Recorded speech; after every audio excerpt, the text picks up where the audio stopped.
But folks on the U.S. Virgin Islands, they bared the brunt of this. St. John yesterday, around noontime, we showed a camera on the noon show yesterday. It was blowing, and it was sustained winds of probably 60 miles an hour, upwards of 70. So it was a nasty scene yesterday, and it's going to be even nastier, unfortunately, I think. And it's on our minds here as it's making its way toward the Florida area. Yeah, and I got friends and family in all across Florida, all across the peninsula. So they've been.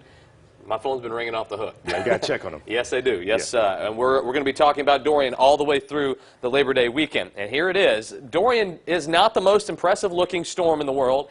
It had some dry air entrain into the southern end of it overnight, but it is starting to get a little bit more wrapped up. You can see some of the more colder cloud tops. That's indicative of the yellows and oranges and reds there on the screen. Start to become a little bit more wrapped up into the center. It's still not the best looking storm, and it's pretty small and compact, but by later today, it is expected to strengthen into a Category 2 hurricane. Right now, winds of 85 miles per hour, moving northwest at 13.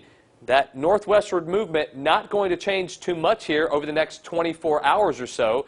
By Friday afternoon, forecast to be a major hurricane, winds of 115 miles per hour as it stays to the east of the Bahamas.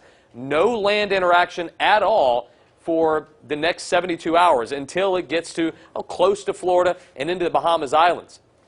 You see, by Saturday morning, we're talking about a Category 3 storm still maintaining its strength, 120 to 125 miles per hour. This weekend will be the maximum sustained wind. So we're talking on the upper end of the Category 3 scale, and then it impacts some spot across East Florida. And I'm not going to pinpoint an exact location here because I think the entire state, unfortunately, is in play. I've seen hurricanes do some weird stuff right before landfall, and any fluctuation in the steering currents could cause this storm to go any which direction. So the entire state of the East Coast needs to watch out for what Dorian does. And why do we think it's going to move where it's going to move? Well, there's a few different steering mechanisms in the atmosphere. We've got an area of low pressure down near Cuba, and also that semi-permanent feature, the Bermuda High, which steers these storms in all sorts of different directions. This is what's going to cause that turn, riding along the southern periphery of that Bermuda High.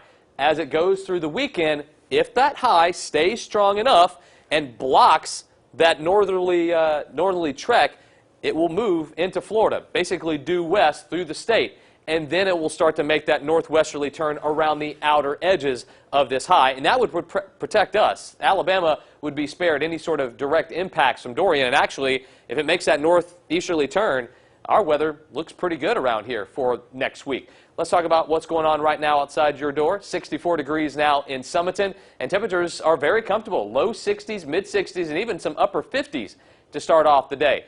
Cool, comfortable for this morning. We'll warm up for this afternoon with a lot of sunshine, but only into the upper 80s and close to 90. We stay right near or just below average.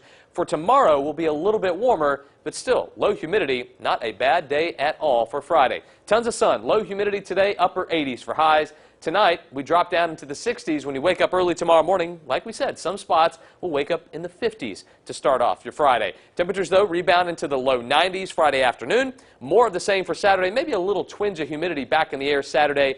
Isolated showers Sunday. And our weather influenced by what Dorian does, so we'll watch it for next week. That's your forecast.